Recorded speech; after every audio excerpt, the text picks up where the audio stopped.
it's the Pentagon's worst nightmare.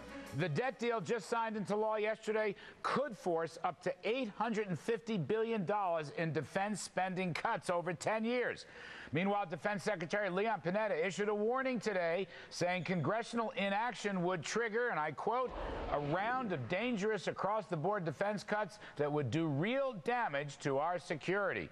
All right, here now to speak out on it, retired U.S. Army General and former NATO Supreme Allied Commander Wesley Clark, Louisiana Republican Senator David Vitter, who is a member of the Senate Armed Forces Committee. General Clark, let me begin with you. I don't get this. The Defense Department is about 17% of the total U.S. budget, but it may have to shoulder 50% of the budgetary cuts now being scheduled. Will not this decimate our national security? Well, you know that they won't have to shoulder it if Congress lives up to the agreement that was just passed. So there's no reason why Congress can't move into this second phase, the special commission come up with the cuts, Congress vote on, approve it, and the Pentagon budget is safe.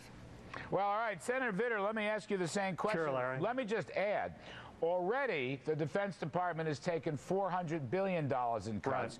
Right. It locked in the box is another $350 billion. General Clark is right. It's only the trigger they have to worry about. But can they shoulder the $750 billion? Well, Larry, they can't. These would be decimating cuts. But go back to the general's concern or statement. One of the reasons I voted against the plan is I think these triggers are not well calibrated at all. You know, the discussion for weeks leading up to this trigger idea is that they would be carefully crafted, carefully calibrated to scare the dickens out of both Democrats and Republicans and force action.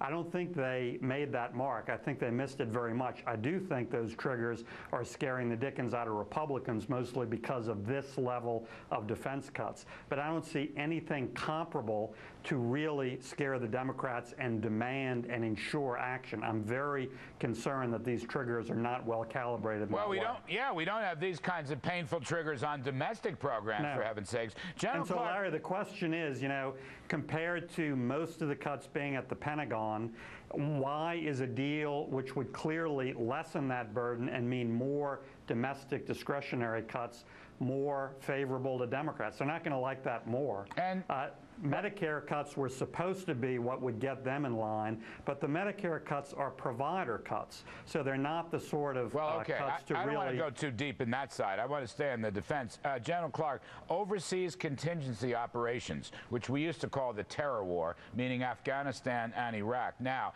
there's supposedly $1 trillion coming out of that baseline. It doesn't take effect for a few years. Is that realistic, General Clark? What if our troops need the money? Well, I think it